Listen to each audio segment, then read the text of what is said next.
They just let people start businesses. Did you know that? Like that, you don't. Oh yeah, I do know that. They just let people start this crap. You can do it too. It's nuts, man. Building a business is not for the faint of heart, but man, it's a freaking roller coaster and it's fun. If you don't know precisely what your future is going to be, that only means that you're human. The more I get closer to being the leader that I want to be, the more I realize that leadership is nothing but just servitude. What is going on, L&M family? Back, and I'm excited about this conversation. I don't know if you know them. If you're in the LinkedIn world and you don't know them, you've been slacking. My buddy, friend, well, I'm claiming him as a friend, whether he likes it or not, Mr. Tyler Campbell's a construction brand building wizard. He's got all kinds of spells, does some amazing work. If you see my stuff, I'm pre-K level, and he's like calculus level. I also think of him because of some of the tone of his posts, personal posts, which I love, which is what caught my attention. I would say he falls into social media anarchist. We're going to have a really good conversation today. And if you're new here, this is the Learnings and Missteps podcast, where you get to see how real people just like you are sharing their gifts and talents to leave this world better than they found it. I am Jesse, your selfish servant, and we are going to get to know the wizard, Mr. Tyler Campbell. Tyler, how you doing, my man? Okay, two things right off the bat. All right, yes, we are friends, for one. I would clear the air on that. We're definitely friends. Two, okay. Dude, you just made my head like 5 times bigger than it needs to be, all right? So I'm going to need to go talk to my brother after this so he can deflate me just a little, making me feel all great and stuff, calling me a wizard. Golly, I like the title, not gonna lie. I mean, I like it, but Eddie's gonna all sorts of crap about that. This I know. Yeah. I'm glad we're friends. That's so awesome. You remember when we were kids and you'd go to the playground and it was like, hey, want to be friends? Like it was kind of, that was a thing. Right? I was homeschooled, man. That didn't stop at the playground. That went all the way through to 18. Then I started realizing, wow, that's a little awkward to just ask that outside. Yeah. You know, it's a super, super important thing. And I'm glad that I just got promoted to being friends with the wizard.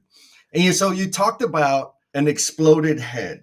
So we're just going to get right into it. Yes, let's go. Will your head fit into this safety helmet? Okay. All right, man. We're starting strong here. I'm a little bit of a Captain Ahab when it comes to this, just because I want answers. All right. Nothing more. I'm not trying to slander any companies, anything like that. I just want to get the legal crap out of the way. That way I don't get my butt sued from this. Yep. Okay. So it came to my attention after talking to Dr. Michael Bottling. He has interest with his own hard hat company. So he has his own bias. He started talking through some of the different hard hat options that are out there. And there's a big switch that's going over to safety helmets. We're hearing this a lot. Safety culture is starting to push safety helmets, which is one thing that you just brought out here. And so, yeah, we're looking at it. Cool. All right. So you got your little chin strap and all that stuff. Fine. Great.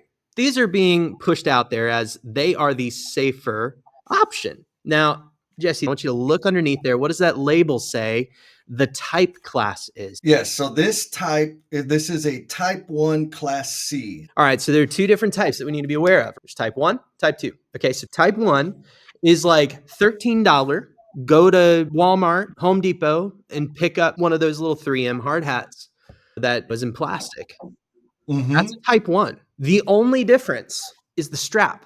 That's it. So they have gone through the same testing with these helmets, and it is still a type 1. What's really interesting is that when you go down the rabbit hole even more, this is a big topic that we could talk for 3 hours on, I'm sure. And again, I get passionate about it because I think it's a little bit marketing, and that's getting into my corner. And the reason why I'm a little bit irritated about it is that these companies out there in the hard hat space, whatever they might be, and I'm not going to point at any single one of them, a lot of those companies out there saying that this is a safer option for your crew. And it is literally a helmet is a shape. It's the shape of the mold. Yeah. And if you look at the type, it's type 1. They are the same thing. They are rated for the same thing. They have the same rating. So type 1 says it has the same rating as the generic stuff on the shelf. Okay. So they tested it and they said this is not good enough to get up into type 2. Okay. So you need a little bit extra to get into type 2.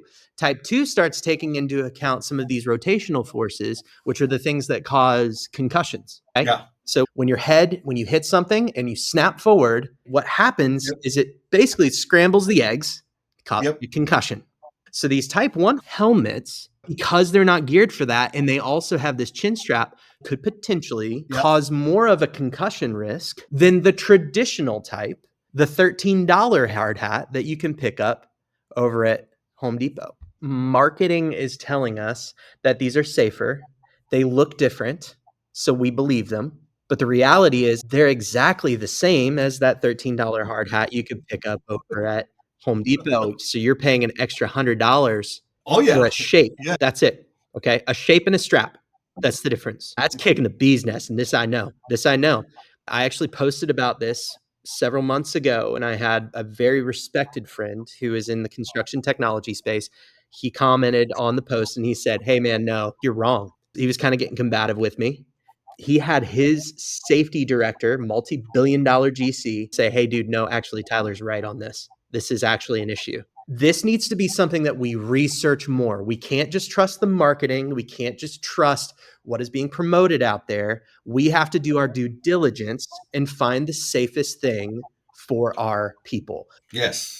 If all we're doing is putting a shape on their head under the guise that it's safer and getting ticked off if anybody ever questions it, all we're doing is virtue signaling, and that irritates the bejesus out. So let's make sure we're actually upgrading to type 2, because that is the new standard, is type 2. Right. Go out and buy a hard hat or a helmet based off of the shape. Check the type rating. That's the core of this, but then we need to do some more testing beyond that to see if these are actually safer. Are they actually safer? So what I'm hearing is it may or may not be safer. That needs to be tested. We need further testing. But yes, based on the classification, it's a marketing thing. That it is safer. So it hasn't necessarily been proven to be safer. It's just a different shape. The biggest difference is the chin strap. But let me ask you this. Before we go further, I want to give the L&M family member shout out. This one goes to Mr. John Doggett. John sent me this DM and it was super awesome. He said, "One day I will make it back to your events." He's talking about the No BS with Jen and Jess live streams. "And I think what you are doing is excellent and everyone should support you. I'm sorry I've not been showing you support." John Doggett. I'm going to tell you, John, I know you're out there busy changing the world, working them jobs, supporting the construction professionals out there. It's a special treat to know that I'm even on your mind. And folks, rest of the L&M family members out there, I hope you know, I love getting these little messages, DMs, comments, reviews, any and all of the above, because it helps me know that like I'm not just boring the hell out of you. And when you do, I keep a log and I will take the opportunity to shout you out in an episode in the future. If they marketed it, y'all helmet manufacturers, you can use this clip. If they marketed it from the perspective of how much sexier it makes you look, would you have a problem with it? I don't give a crap, man. I just make sure that it's safer. Because at the end of the day, that's what everybody's talking about is, oh, we use these because they're safer. Oh, all of our people wear helmets because they're safer and they have a chin strap. Are they? Yeah. Guarantee you, if you go out on your job site where there is a helmet mandate and you start flipping some lids over and you start checking the types, guess what? Yeah. You're going to start seeing that, oh crap, I mandated type 2, but that's a type 1. Jesse. And they're just going by the shape, period. Yeah, you had no idea. I didn't. You had no idea. No idea. So you're out there walking around thinking you're safer as a result of that? You're not. Right. That's not how this works. The testing is the same. It was only good enough to pass the type 1 testing. And then if you go into type 2, there's another element to it where type 2 starts to take into account some of these rotational forces to prevent more concussions. There is a camp that is saying that the type 2 helmets are still not as safe as a type 2 hard hat. So the traditional style without the chin strap. Without the chin strap. So it's really interesting and it's intricate and it's difficult. And I am not the best person to explain this. All I am saying is this is one of those things that has become my Moby Dick that I've been chasing around with my spear because I'm like, I need to figure this out. If you do want some interesting insight into this, and again, I will say that he is completely biased because he's a part of WaveCell. Right. We'll look up Dr. Botlang. and the research that he has done, because they did the testing in the lab and they found some really interesting results comparing all of these different helmet types against their more traditional style. I'm not going to take a side. I don't care. I want the truth to come through. If we're saying it's safer, we better be sure that it's safer, because I have run into many, many safety people out on site. They're like, well, you're not wearing a helmet. They start going that way. And I'm like flipping over my hard hat and saying, yeah, this is type 2. And they go, well, but I guarantee you the safety person isn't wearing a type 2. They're wearing a type 1 helmet. I'm safer than they are, because they haven't educated themselves on this stuff. I love it, bro. I want people to dig in. That's the core thing that across here. This is, again, something I have researched extensively. I can give you what I've found, but I ask and I plead. If you are thinking that this is safer, I urge you, go do some more research. Talk to the manufacturers, see how they're testing stuff. Go look into rotational forces and like how that affects concussions. Yeah. Well, I'll say this. Key point here, folks. This isn't a bash. This is read your stuff. I didn't know it was a class 2. I picked it. I said, oh, it's that shape. That's the one I want. And so that's a risk. Yeah. And I don't do real work, so I'm at less risk than most people. But if I'm making my judgment based on the shape, which we're human beings, that's what we're going to do, we could be elevating our risk instead of staying with what we've had, which was a class 2. Yeah. That's a thing, maybe. And I don't want to accuse anybody, but there's a lot of room to exploit that. And that may be because this bad boy here, that ain't cheap. Like you ain't kidding. It's over $100. Why do I like it? 2 big reasons. One, I travel all the time. Yeah. This is much easier to travel with than my big brimmed hard hat. Yeah. A. B, back in the day when I used to do real work, I wish I had this helmet. Yeah. Because when I was sitting down, tying in P-traps, connecting sinks, contorting my body in mechanical rooms and up in ceilings. Oh, yeah. My hard hat would fall off all the time. And I would catch hell from the GC. You need to wear your hat. Fool. I'm working here. It just fell off. Yeah. So the chin strap for me is, my God, if I had that, I would have bumped my head less. There you go. And I would have had less argument. So for me, that's a value add right out of the gate. Yeah. Yeah. I'm not thinking about class 1, class 2 rotational forces. So maybe the irk is exploitation of our tendency to make decisions based on visual cues than informational cues. Yeah. What do you think? Yeah, no, I agree with that. And I think that's awesome that you have that experience saying before the chin strap, this would happen to me. I mean, having done a little bit of plumbing, I try to avoid it as much as possible. I can say, yes, I could see how this happened. Me too. Reason again, like I can't really take a side on this. I can't sit here and be like, oh no, all the traditional stuff is the way to go. It's way safer. I just don't know. Right. And that's kind of throwing the flag in the air and saying, hey, can we just talk about this a little bit? Because I think there's a lot of misinformation out there. And it comes back to, again, kind of that marketing play. We've all just gotten this visual in our head of, oh, it's a helmet, therefore it is safer. We got to stop. And I know that there are some incredibly smart safety people out there that have taken this into account, that are looking at that stuff, that are looking at the data. And I commend you for taking the time to do that. But the ones who are just buying off the shelf saying like, yeah, bro, it's a helmet, safer. Yeah, that's are not good. sorely mistaken, and you need to reevaluate how you're making those decisions. And it's for the safety of the people that are out in the field at the end of the day, right? I'm just asking some questions here. Well, it's interesting how people respond. Like they're not even interested in having like they get defensive about the topic. Yeah. If I share the data based off of that other study that basically talks about concussion risks being higher in helmets, I am very much at risk of being berated and belittled for saying that, even though I have a scientific study telling me it shows that. Yep. I will concede there is bias in it.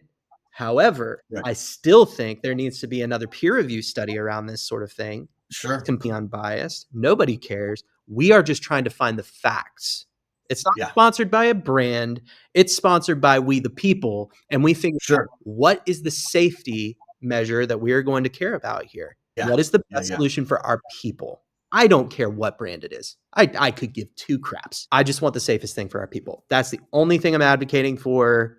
come at me, tell me why I'm wrong, all of these things. I'm sure I will get a message about this and he told Yeah. me I'm a doo-doo head or something. I'm sure. I'm sure. Yeah. Well, I want to make sure that the L&M family out there doesn't get confused in thinking you're like a hard hat specialist because you are a marketing wizard. I have a background in construction and we've interviewed over 400 people on our podcast. And so I like to Nice. think of myself as a bit of a student of construction from my Nice. time being in industry to now, Yeah. where I get Yeah. to talk to people like you who know more than me. And this is one of those things as the commercial construction guy in a previous life, it matters. My crews, my video teams are going out to site and they're running around. I want to make sure that they have the safe stuff. Absolutely. So Yes. this matters to me. If I'm sending people out to site, I'm going to spend the extra money and make sure they're in the right stuff. 10-4. And I think that's why we clicked because you're not a wishy-washy type of person. You have a stance on things, which to me is ultra valuable, right? You're not saying I need to come to your side. You're saying this is where I stand. Mm. You do that on social media. That's what caught my attention at first. And then when we had our first conversation, I'm like, oh, this dude's for real. This is the kind of people I like to roll with. Mm. Now, you kind of touched on your career trajectory. Yeah. When you were on the playground or maybe middle school, high school, what did you think your career was going to be? When I was on the playground, I was thinking aeronautical engineering. Yeah. So my dad actually had his private pilot's license, or he still to this day. And so I grew up near airplanes. And there's something about airports, something about that I love the smell of jet fuel in the morning. It's just wonderful. I was all in aeronautics. That's where I started. And then it shifted from there to music. Played violin for 4 years. From that, I picked up guitar and then went through my punk phase and found all the oldies and I found Led Zeppelin and Led Zeppelin found me. Yes. So I switched to guitar pretty rapidly after that. And so that was going to be my trajectory, which was going to be music. But kind of wandered. I'm not going to lie. Like my earlier years, I'll say 17 to 20 and even beyond, I was wandering. What was the wandering like? Because I think I know what you mean because I've been a wanderer for a long time. What did that period of time feel like? I started in this family steel detailing business at 19. So I had this like base foundation, this kind of string that held the kite, so to speak. Yeah. Grounding me, holding me in place. But the kite would move a lot. Wind would pick up and move me in different directions. And so my day to day was focused in on steel detailing, but the wandering aspect of it was I found user experience design. I found graphic design. I found photography, like all these different little elements, SEO. Just I went down the rabbit hole. I can blame my wife for this. She actually has a mass comm degree. And so I got to see some of her stuff that she was studying while she was still in school when we were married. And I was like, oh, that's really interesting. I think I'll do that too. And so I like moved it over and I started focusing on that. And so the wandering was more, I never went to college. I apprenticed. And so I was able to openly look around and explore and try new stuff and not be high risk. That was kind of the beauty of apprenticeship is that I could have that grounding thing, that thing that paid the bills, but I could also wander around and see what other stuff interested me. Through that, we started the podcast when I was probably, I was probably 8 years into my time with ABSI when we started up the podcast. And it's been a great little part of my life and a great little way of Eddie and I being able to hang out and talk and get to meet cool people. So yeah, man, like the wandering was centralized, I'll say, around the job that I had, but there was a lot of kind of things that swirled around it. But it just goes to show it's not all lost. Even if you feel like you're weaving a little bit and you're like, oh man, I don't really know directionally where I'm going, but I'm going to come over here because I'm interested, or I'm going to come over there because I'm interested. You have no idea the sorts of things that you're preparing yourself for down the road. Like, no idea. For me, I had no idea that detailing would be relevant to video production. Because at the end of the day, it's like you're working on a computer, but with detailing, I had to figure out faster ways of doing it. I had to figure out, like, how do I make this more efficient? This is a repeatable task. How do I automate this?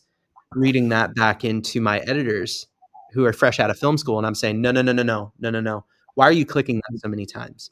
We need to find a better way of doing this. We need to systematize. We need better processes. We need better procedures. And like, we're not perfect, but we're moving in that direction. There are core principles that you learn wherever you're at that you can Yes. stay forward, and you just got to stay curious. Yeah. Oh man. So couple things that come through. One, it feels like the wondering at some point evolved into exploration. The reason I say those two differently is because like wondering is just kind of roaming Yeah. and just checking it out. Exploration is like intentional and targeting, but the wondering came first. Yeah. Right? Wondering, and then it's like, wait a minute, the nodes in your brain started firing and connecting. You said, whoa, let me go down this path to where you were able to like see the connection between these transferable skills. Yeah. The other thing that I'm kind of getting from what you just shared, same thing, right? When I was installing, which was a long time ago, a lot of the skills, the weird, like invisible skills that I learned then is what I'm applying to building my business now. Yeah. When I was installing, I got a pile of material, some information, and some tools. Mm-hmm. And I had to use my wherewithal to make something of utility by combining those things. Yeah. Yeah. Like the same kind of thinking and Yeah. experimentation and whatever that I did when I was trying to build out this mechanical room. Yeah. And mind you, this was back when all we had was paper plans. We didn't have 3D models and all this stuff. So I had to like visualize and say, okay, I think this, then go, oh, damn, that's not really working. Let me tweak this. It's the same mindset, I think, or maybe thinking process that I go through when I'm like building out my business and designing products, et cetera. Yeah. So now, while you were doing the wondering exploration, what kind of friction, and when I say friction, I'm talking like social friction from your family, from your friends about the fact that there was wondering happening, and how did you deal with that? Well, I mean, I'm already like, I have ADHD, like full stop. And so I think some of the friction that came around that is, and it's kind friction. It was more like, hey, are you just kind of yanking the steering wheel here just because you're interested in something? And you had this idea at lunch and you're ready to do it now? Yeah. My favorite part, I love this line from The Office. I've had this idea since lunch and I'm not ready to give up on it now. And so I think what ended up kind of switching people's minds against that friction is that they started seeing me make these decisions that would actually cause it to happen. And they were like, oh no, you're serious. So like with the podcast, we joke, I ordered a bunch of equipment. I walked in and I looked at Eddie and I was like, hey, Eddie, guess what? I ordered a bunch of podcasting equipment. We're starting a podcast. And he went, like, he was so like, really, why did we give you the company credit card again? Oh, and so that was one of those things where Eddie was just, we're going to have so much podcasting equipment just collecting dust and Just piled up, his failed experiment, just another one. And so there was a little bit of a kind of a joking sort of environment around that. But then we tried it and they were like, oh, that's really interesting. And then I hired an editor. That was the first thing that I did, is hired an editor after we got through that first kind of episode, because I knew if it was going to be sustainable, that it couldn't just rest on me. It was going to fail if it was all on me, and I needed to stay focused because I'm great at vision, but the execution aspect of it, I have to shore that aspect up, because that's where I'm limited. And I need people around me that are great at just tunnel vision, knocking stuff out. Right. Yeah. And I can hear above the weeds looking at stuff. And so the editor was that play. And so that was one of those moments where the friction was like, oh gosh, is he really going to commit to this? Ooh, classic Tyler. Another thing, bought another company card. I think I showed the seriousness by the infrastructure that I built around it to make it sustainable. I don't know if that answers your question. It does.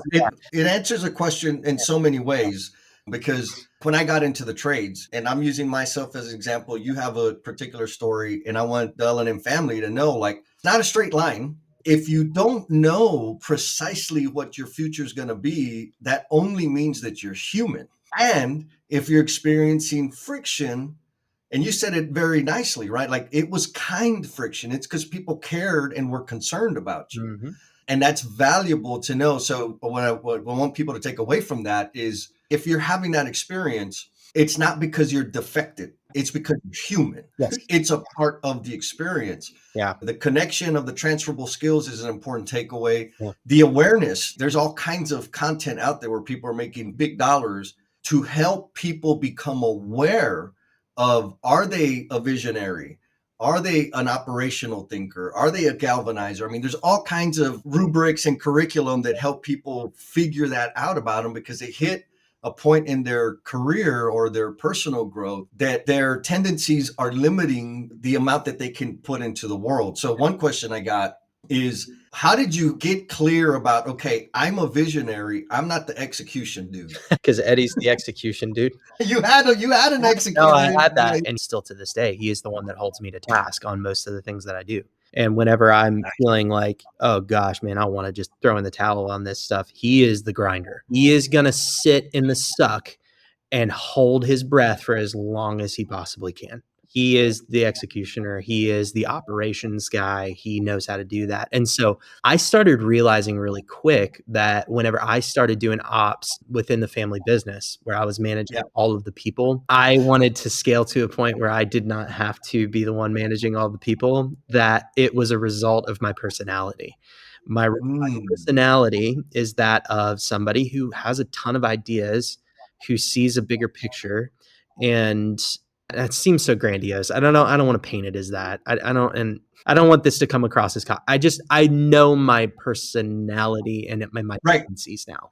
Which is just that's just my brain, man. I have ADHD, and you know what? That's actually freeing. There is this stigma around people with ADHD. They can't focus, they struggle to get things done on time, all of these different things. But the thing that really freed me up, and this is something I don't think a lot of people realize, is do you know how many, I'm gonna probably screw up my percentage here, but there's probably like 6 out of 10, if not more, entrepreneurs have ADHD or dyslexia or some other thing, right? Yes. I have both. And that was the thing that was really kind of freeing for me to hear that. I was like, whoa, I was made this way for a reason. My gifting is in these areas, but it took me forever to figure that out. It took me growing in a position, getting to a place where I was like, oh, I'm making sure I'm holding people to task to get their job done. And I'm like, but I'm over here working on this other idea because this ops stuff bores me to death. Yes. Bores me to death. Whereas Eddie's over here suffering, going, oh my God, Tyler, can you get this done? And he's like watching me. I am not that guy. I had to see the contrast between my brother and I to realize where I fit in that kind of hierarchy of a business and the things that I need to focus on. I need to focus on the big picture stuff. I need to focus on the systems. Yeah. You get me into systems, You're all day. You're in. holy crap. I can show you some stuff, dude. Like I was showing my wife, who is a very like straight on, she's gonna grind and get the job done. That is her personality. Great operator. I showed her sketches of systems that I have for my own business. And I'm like, I worked on this today. Check this out. She was like, what the heck is going on in that brain, man? What in the world? But I hyper focus on that, and it's a problem that I want to solve, and it's a puzzle, and it interests me, it fascinates me. And I have to find people that can help me operate that system. Yes. I can't be the only one that does it. So that's why I've leaned into the entrepreneurial roles more than anything, is because of that. But again, I was weaving all over the place. I didn't know. And that kind of back to what you were saying is, you don't know where you're headed right now. You're okay. You got time. You're going to be fine. I feel like there's this pressure on all of us to make $1 million or go out and do like these arbitrary goals that we have. We get so entangled with this idea of where we feel like we should be, instead of just trying to be curious and just kind of chase that next thing and just see what happens. The weaving is probably a little bit out of sync right now. It's just a little bit out. And then all of a sudden it's just going to go whoop, and everything comes together and everything works, and it makes sense. But give yourself the time. Sometimes it takes a little bit of time. I was a late bloomer. This I know. I was a late bloomer on a lot of this. Same. Yes. I can't remember who said it, but she's like, the thing is, there is no answer sheet for the universe. What that alludes to is our conditioning, right? K through 12 and even higher learning. There is a right answer to everything. Yeah. And if it's not the right answer, it is absolutely wrong. Yeah. And then we get out into life, and there isn't necessarily a right answer. I've come to terms with the idea that there is my answer. And I just need to figure out what the hell that is and go be messy and learn. And if it clears the path, keep doing it. If it creates barriers, try it a different way. Now, one thing that I think is really powerful is we all have these things, right? We all have some kind of diagnosis, and you didn't let your diagnosis become your handicap. That's the thing that pisses me off more than anything, dude. Is But when we use that as a crutch and we use it as an excuse to not get things done. For me, I'm like, okay, God gifted me with this. I was given this. Why? Why was I given it? I had to come to grips with that. And to be perfectly honest, I didn't find out that I had ADHD until like probably 2-3 years ago. nice. And then everything came together and I was like, oh my God, that's the reason why. That's why. Oh my gosh, that's the reason my brain is like this, because I had other friends around me that had been diagnosed. And I was like, oh, okay. Sorry. Anyway, tangent, Yeah. ADHD. For me, like, I could have taken that as like, oh man, that means my life is going to be so hard. That means Yep. that life is going to be really difficult for me. It's going to be difficult for me to get tasks done. It's going to be difficult for me to focus on things. Oh, I need this. I need that. Just fall on my face and just kind of give up.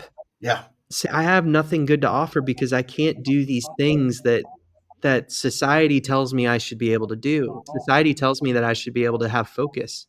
But why was I coded like this? Why did God give me this skill set? And that excites me because I'm like, I have a superpower that nobody else does. Yes. My ability to just wander, my ability to just go and then hyper focus on it like a madman. That is such a gift. That is such a gift to be able to have that perspective on things, because not everybody has that perspective. Like, 100%. you could turn it into a crutch, or you flip that joker on its head and be like, but what are the things that I'm now able to offer? Yes. Having this in my DNA.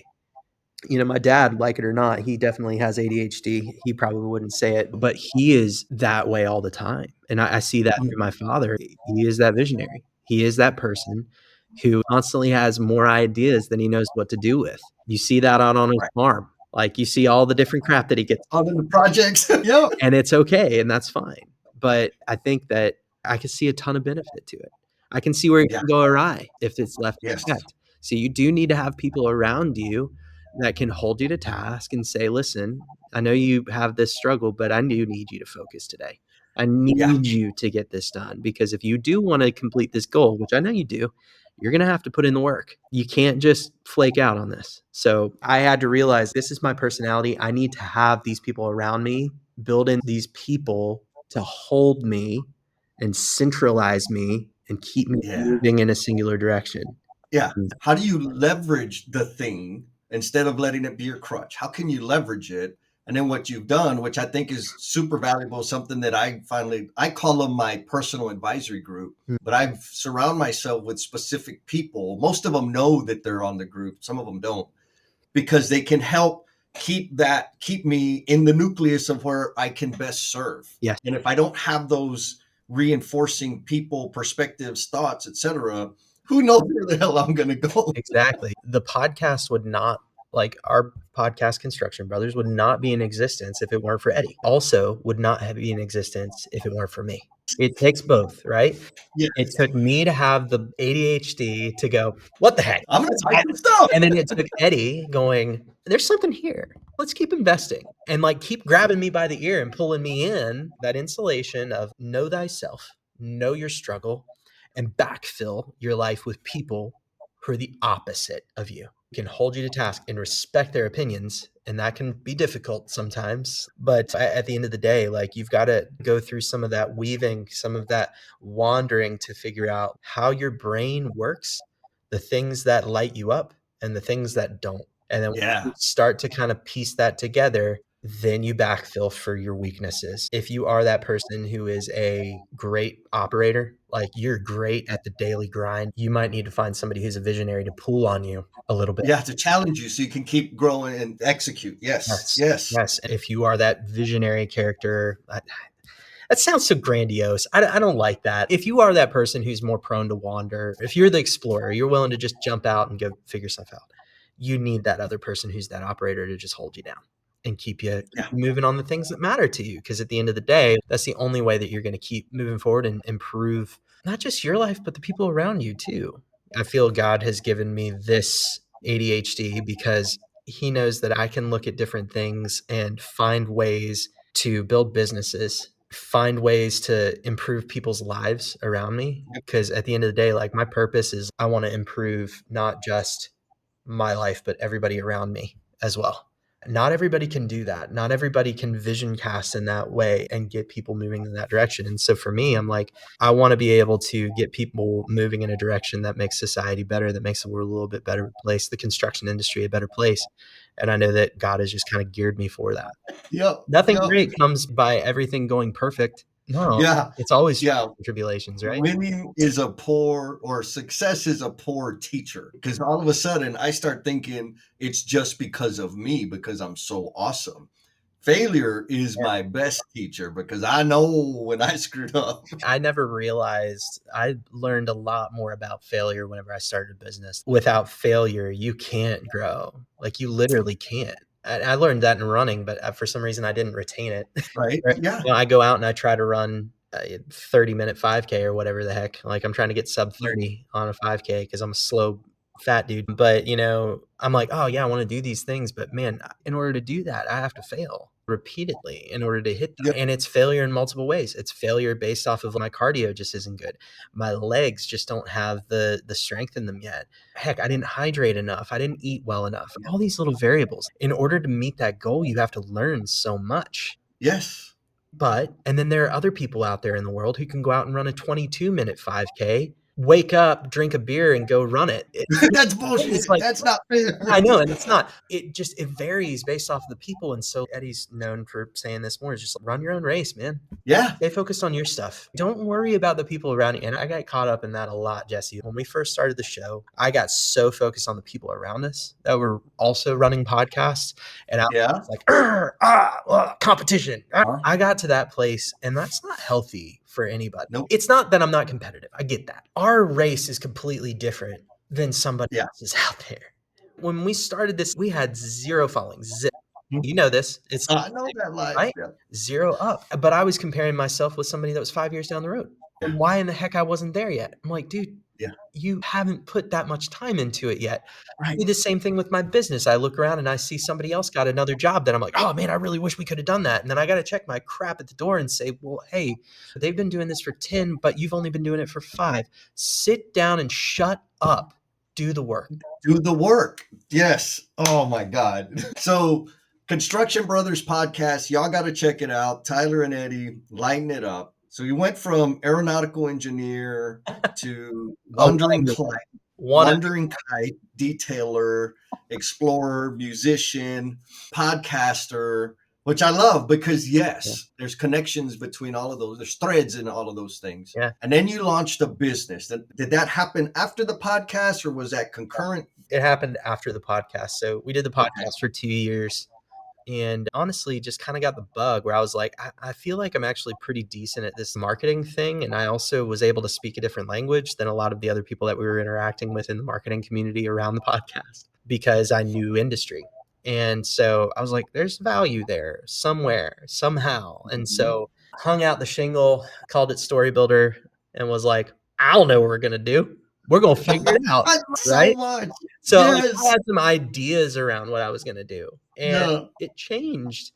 And it's 3 years in, and it's completely different. Actually, no, it's exactly what I started out wanting to do, but I had to do some wandering in there too. Right? Yeah. Started out with video and photo, and then I was like, oh, consulting pays a lot of money. And then I was like, oh, we're going to be a full service marketing agency. And then I did this, and then I was like, oh, but what if we did a little bit of this? And it was zigzag. But now it's like, I feel finally, after wandering, for a couple years, I feel a lot more centralized down. And this is our purpose. This is our mission, which is video specifically. And so that was all just because I realized that marketing side of things that we kind of talked about at the beginning of the show, where it was like people didn't quite understand in the marketing side what construction people talked like or wanted to see, or I'm kind of that SME that comes in there and just says, no, this is the way construction people think, and this is the type of stuff that they're going to care about. So I can help refine the messaging down And so, yeah, man, but it was wandering. It's a wander. Yeah. I had no freaking idea what StoryBuilder was going to be when we first started it. It's crazy. They just let people start businesses. Did you know that?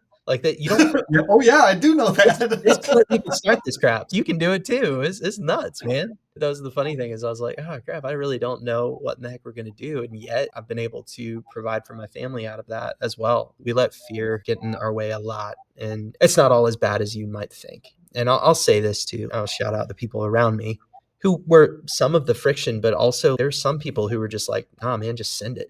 My wife being one of them. The whole Oh, reason nice. I'm sitting where I'm at with StoryBuilder is because my wife was like, we got Wow. this, do it. And she was just like behind me on this. And so I can't say enough about that. And also family too was just like, yeah, I hate to see you go, but at the same time, we're going to support you. I had the Yeah. support of people around me to do this stuff, but it's based foundationally off of the relationships that I had built the previous 10 years. Yes. So don't forget the relationships that are around you are the things that are going to propel you to that next step, to that next rung. You stand on the shoulders of the people before you. So respect that. Yeah. Tyler, I'm glad. So on 2 points, the relationship perspective, I am not the same human being. Oh. Like the last 10 years of my life, Yeah. I'm not the same human being I was before that. If I would have started my business 10 years ago, it would have been dead because I did not appreciate other human beings. They were a means to an end. Yes. But then I saw the light for a lot of different reasons. Got sober, really important. That was a really important thing. Yeah. When I launched my business, I'm like, I don't know how the hell to do this, but let's go figure it out. What I thought I was going to do is not what I'm doing. I never expected to have online community or like the stuff that I'm doing is I love it. I'm pretty good at it, but not what I expected. Yeah. After I started, the market told me what they wanted from me. Like I had people call and say, Jess, we want to do this thing. We want you to help us with it. And I'm like, why would you pick me to do that? That's kind of a big deal. Yeah. But I'm not saying no, I'm going to do it. And then another person asked, they're like, oh, well, I know how to do that. Yeah. I just need to do that. Mm-hmm. So that I think the relationship piece is amazing. Yeah. The sub part to that is you have a community like your significant other, your family supporting you because when you start, it's scary. Or was it scary for you? Oh, Or scary as crap, dude. The salary that I was so used to just went away. Gone, no more checks. Yeah. And at that point, I'm like looking at our emergency fund going, oh, sweet Lord, I hope it works. Also, it's like the things that I had done before launching the business had helped me kind of launch the business. So we were doing this podcast and I had built up relationships with people that were like, hey, yeah, we might be able to use you. And I think the first thing that I did was with Trimble and help them release their HoloLens product, which is absolutely freaking insane, dude. Like the first job that I hit was with Trimble, but that was a video production project and I did that. And then I had another thing come up and they were like, hey, we need a logo. And I'm like, okay, I can do a logo. And then like, figure that out. Yeah. I think it is scary as all get out to, Yeah. and this, just hanging out your shingle and just going for it. I will say the thing that takes the most fortitude is when the market is demanding something of you and saying that they want this one thing. And then you have the testicular fortitude to say, no, because I don't enjoy that. Yes. And you stay focused on the thing that you enjoy, even though the market isn't quite there yet. Yeah. Like for me, I feel like I'm in this zone where the market is still kind of developing around, which is hilarious to think that the market around video is still developing in the construction industry, but it is. Oh God. Yeah. It really is. Even though it's been a part of marketing for a long time with other companies, like for construction, it's still an infant. It's still a baby. There's just the number of contractors that I have talked to that have told me no about doing this. Because it's crazy. To date. Okay. This is a fun one for you. To date. And this tells you how much of an opportunity there is, in my opinion. Completely biased, but I'm here to tell you there's a freaking opportunity for anybody who wants to reach out and get it. When I first started day one, my whole goal was to go out and help construction companies, contractors, GCs. To this day, I have not closed a single GC, not one. I believe it. Not one has been willing to invest in something like this. So that's what tells me that the market is still in its infancy, because I think one is going to do it. and then And it'll pop. it's going to flip. And then things are going to change. It's not for the faint of heart. Building a business is not for the faint of heart, but man, it's a freaking roller coaster and it's fun. Oh I man. go, it's great, but I see so much development happening in the industry. And so like, I'm very curmudgeonly on my posts on LinkedIn. I will give you that. I'm trying to be less. I love it. I love your post straight up. So I'm trying to be less curmudgeonly because at the end of the day, what do I want to happen is that I want to inspire people to go out there and try new things and change, like whatever that might be. Like, and so for me, I'm like, if I inspire some construction company to go out there and hire a video crew, not even us, I don't even care. Right. It helps everybody. It Yes. raises the market up because we have this labor shortage thing that people keep talking about. And quite frankly, colleges kicked our butts when it's come to marketing. And so what happens if we start flipping the script and we start marketing ourselves better than college does? Not saying that people shouldn't get educated. That's not what I'm saying.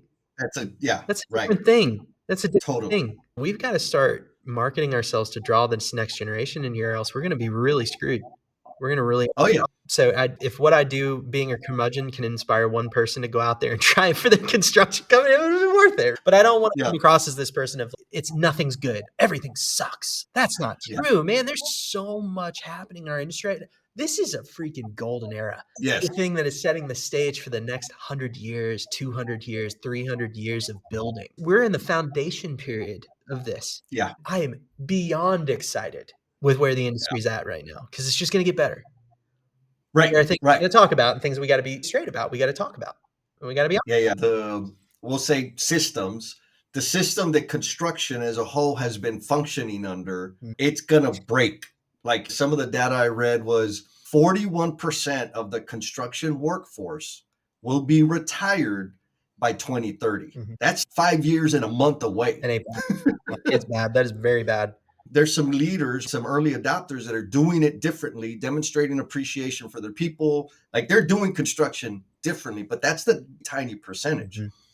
I have a sense of how much it's going to hurt to lose that many people because it's coming. They see the train coming down the tracks and people are crossing their fingers and blaming education and parents and the next generation. Some people are saying, oh shit, we got to do it differently. But when it hits, nobody's going to have a choice but to do something different. Yep. And so what you just said, I agree 100%. Like this next 5 years, we're going to see a significant evolution in the way we do construction holistically. I'm not talking about the assembly of systems like copper's copper, sheetrock. I'm talking about the way we market, the way we treat and appreciate human beings, the way we structure contracts. I'm talking like all around workforce development. Like it's all going to transform because it's not going to have a choice anymore. Yeah. For me, robotics is a big part of that. If I'm looking at some of the different things that are just kind of happening in our line of work right now, dude, there's so many opportunities. We look at that like there's this big issue. I'm here to tell you, man, this is the freaking land of milk and honey. Yes. It's awesome. There's an issue. Yes. Guess what? We get to solve it. We get to figure it out. Yes. We're going to need to do some stuff that we haven't done before. We're going to have to change. We're going to have to adapt. And that excites the crap out of me, dude. I'm so excited to be a part of this. Like, agree with me or not, it's going to take a village. We don't know what the winning thought is going to be. We have no idea, but we've got to start trying stuff. We've got to start innovating. We got to start putting ourselves out there and taking more risk on. Yes. And in this place where we've got to shed risk, I'm here to tell you the winners are going to be the ones that take that risk and they run with it. Amen. Yep. All right. Before we go into the final question, where do people find you? LinkedIn, Tyler Campbell on LinkedIn. And I'm also on Instagram at the Tyler Campbell. And then if you want to go see StoryBuilder, just look up storybuildercreative.com. If you want to just come hang out, chat, connect, all that stuff, hit me up on LinkedIn. That's the best place to get in touch with me. Boom. So you ready for the big question? Let's go. And I'm excited about your answer because of your trajectory, right? You've done some wondering, you've had some realizations, you took the big leap, you want to make things better, period. Yeah. Not just for you. Sure, you want the business to grow, but you also want people to have a better experience in the world. Yeah. And so here's the question. What is the promise you are intended to be? Promise that I am intended to be. Can you clarify for me? I'll use my example. Yeah. I had a counselor when I was in rehab tell me, Jesse, your problem isn't admitting Your problem is that you haven't accepted. And I said, okay, what the hell does that mean? He says, you haven't accepted that if you continue to live life the way you live it,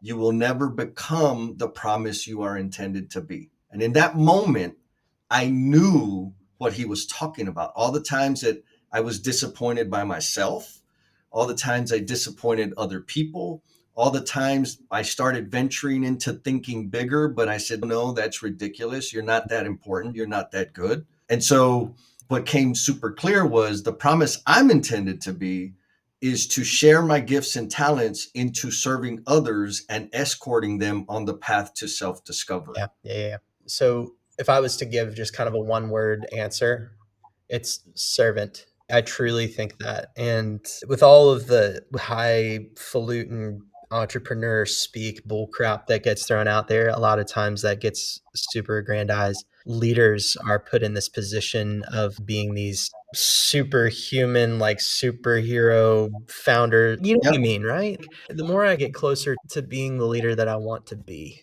the more I realize that leadership is nothing but just servitude. It's nothing but just caring for the people that are around you and sacrificing self every single day. So that is, if I'm thinking of like the promise, it's servitude. It's to stay humble and not say that I am the best, the most perfect, that anybody. I want to be known as a servant of people. And if that means that I have to lay down comfort and all of these other things in order to make, I'll use employees, my employees better, make the people's lives around me better. That's a life of servitude, right? That's a life of being a servant. And so that'd be the angle that I would go at. Amazing, inspirational, and I'm not shocked at all because amen. I support that 100%, my man. Did you have a good time? Heck yeah, man. Thank you. Dude, this is awesome. I'm so glad we finally were able to do this. Yeah, me too. And I don't think we did a great job. I don't think we're going to get canceled after this. No, I don't think so. I think we're pretty safe. I don't know. Maybe the hard hat bit might get us sued. Other than that, it'll be fine. Whatever. Thank you for sticking it out all the way to the end. I know you got a whole lot of stuff going on. And in appreciation for the gift of time that you have given this episode, I want to offer you a free PDF of my book, Becoming the Promise You're Intended to Be. The link for that bad boy is down in the show notes. Hit it. You don't even have to give me your email address. There's a link in there. You just click that button and you can download the PDF. And if you share it with somebody that you know who might feel stuck or be caught up in self-destructive behaviors, that would be the ultimate. You sharing that increases the likelihood that it's going to help one more person. And if it does help one more person, then you're contributing to me becoming the promise I am intended to be. Be kind to yourself, be cool, and we'll talk at you next time. Peace!